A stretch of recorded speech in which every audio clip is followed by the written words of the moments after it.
Canal पाणीरू जड़े व्यक्तिंकर मृतदेह को अग्निशम विभागर कर्मचारी माने उद्धार करिसेंती, जहाँकि कटक जिला निश्चिंत कोइली बजार निकट 8 नंबर केनाल पानी रे एक मृतदेह भासुवा स्थानीय लोक मैंने आज सकाळू देखा पाइथिले।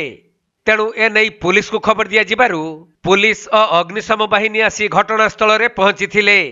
आउ पुलिस सहायतार अग्निशम बाहिनी कर्मचारी माने मृतदेहटी को उद्धार करने पर मृत व्यक्ति आधार कार्ड और भोट परिचय पत्र मिलता, जो कटक जिला किशोरनगर थाना अधीन मुगुरिया धारबिल गाँव गुरुचरण महांती पुओ विश्वजित महांती बोली उल्लेख रही। तेणु पुलिस संगे संगे तांको परिवार को खबर देवा सहित घटना संपर्क में तदंत जारी रखिछंती।